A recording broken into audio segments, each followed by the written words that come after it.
July 24th, 2024. Ladies and gentlemen, welcome to the Daily Press Review on CAM1 Radio and the television. This is the People's Radio and the frequency is 99.5 FM. We start this session today with the Guardian Post paper, which is out on the stands and reports that fighting corruption and strengthening governance, the International Monetary Fund on governments through to implement Article 66 on assets declaration.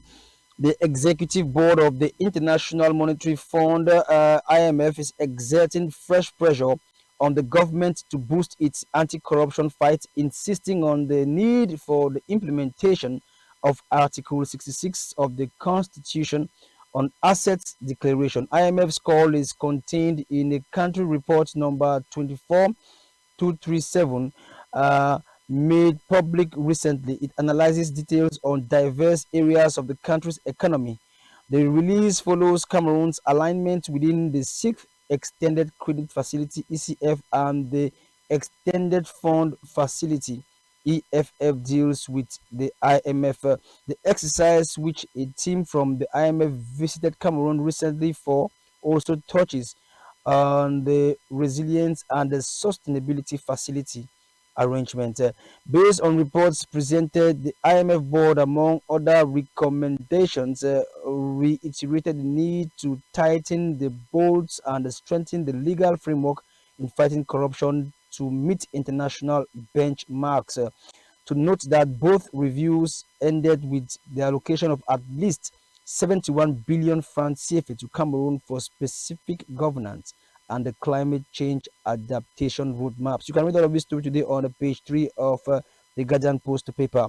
As confirmed on investigating in Cameroon's future, experts load API's contribution to national development, citizens' livelihood. You can read all of this today on page 3 of the Guardian Post, or page 5 rather, of the Guardian Post.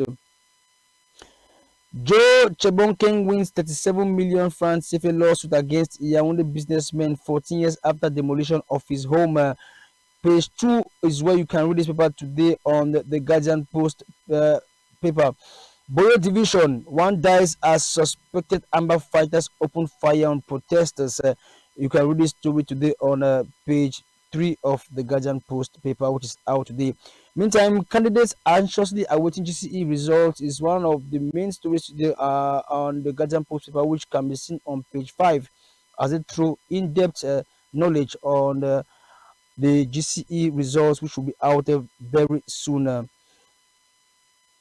L'Action is out today and says sports recreational activities. CPDM rallies youth. CPDM elites in various localities across the country have been organizing a variety of recreational activities and youth-focused programs, posting that there are genuine efforts to invest in youth during the long holidays. You can read this on page 6 and 11. Also, Northwest Conciliator CBC Health Services Partners partner, the Public Independent Conciliator for the Northwest and the Cameroon Baptist Convention Health Services have signed a memorandum of understanding for inclusive development. Page 14 is where you can read this story today on the L'Action paper.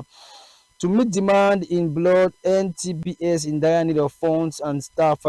The observation was made during the 6th ordinary session of the National Blood Transfusion Management Committee that held on 19th July 2024. You can read this on page 13 today of the L'Action paper, which is out as we speak. Municipal update is also out today and says anxiety as the SNH board meets today. There's a national hydrocarbons company or corporation in Cameroon, which is chairing an extraordinary session today in the nation's political capital, Yaoundé, most precisely at the presidency. Promoting peace, living together, Communication Minister loads Bilingualism Commission strides. You can read this on page 3 of the publication.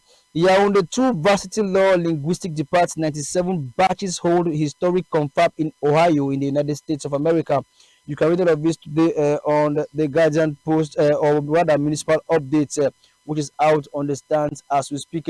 Quotidien Reality is also out today, reports that for a number of days now, Minister Jules Ndore Ndongo has been a victim of sabotage by the press. You can read this on page 2 of Quotidien Réalité. Also, the three French military personnel have been awarded medals of honor by the head of state. You can read this on page 6 and 7 of Quotidien Réalité. Eco Matin is out today, reports that the International Monetary Fund is in favor of Quebec's developmental plan. Page 4 is where you can read this story today on Eco Matin. Paul Biya authorizes 616 billion francs CFA on public markets. Another must read story today on Eco Matin.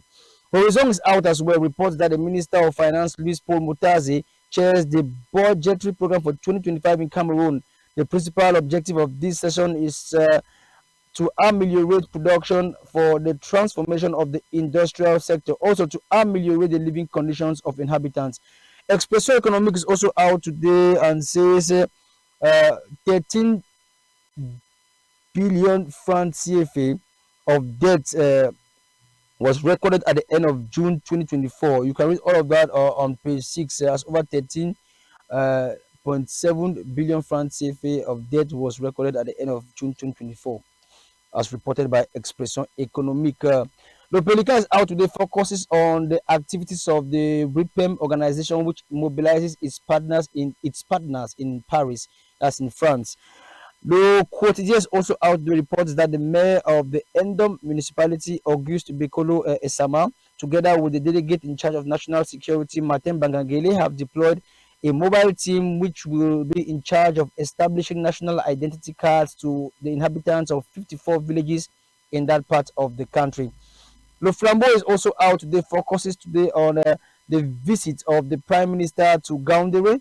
It is reported that he will be in Gaoundere on the 25th and 26th of July, geared towards promoting and promulgating the affair of the CPTM political party, which mobilizes its troops ahead of the 2025 presidential elections.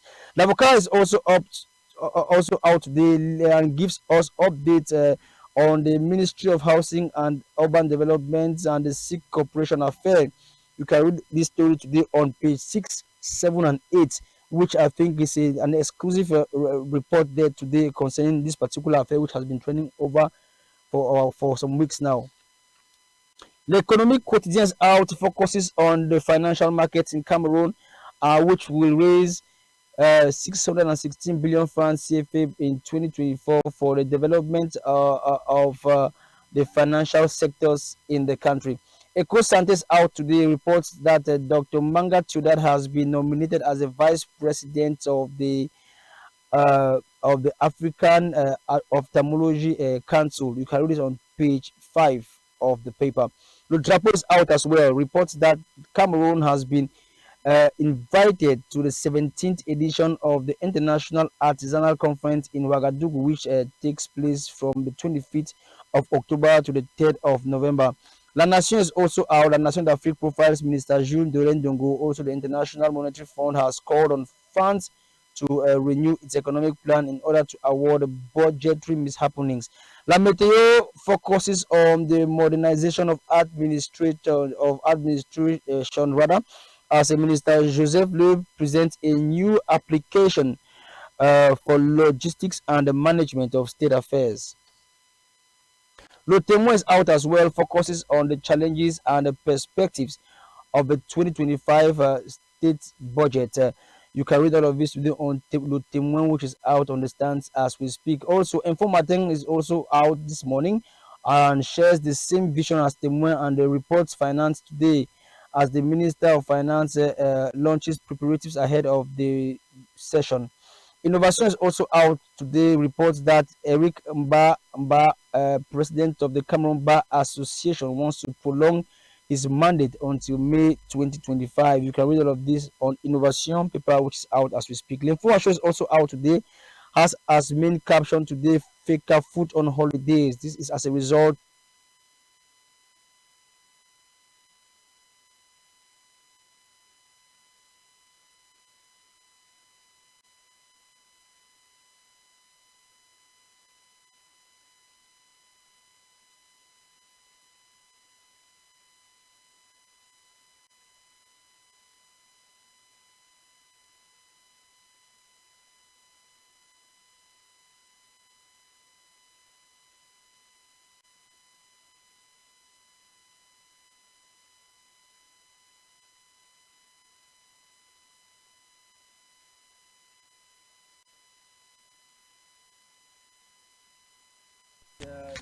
some municipal police officers are using unscrupulous ways or methods of methods and violence while on duty. You can read all of this today on La Voix des Jeunes, which is or Mutation rather, which is out on the stands as we speak. Lady Side is also out today. Reports that in Dukula, a locality in the north region of Cameroon, assassinations have become very rampant in that particular locality, a situation which has posed a lot of security problems to the inhabitants of Dukula in the far north region of the country, rather. Loju is out as well. Two deaths have been recorded in Kaikai following the deadly encounter between a certain Gobiso Elias and Laba Zula, who both died on Monday, July 22nd. You can read all of these insightful stories today on Loju. More specifically, this particular story is on page 4 of the Loju's publication today. And it is with that paper that we end this edition of our daily press review on CAM1 Radio. The frequency, of course, is 99.5 FM, and this is the People's Radio. Ladies and gentlemen, we thank you for your keen attention and keep on listening and watching more programs on CAM1 Radio and television. For presentation, I was a Charles Tabane. See you tomorrow, same time, same place on this network.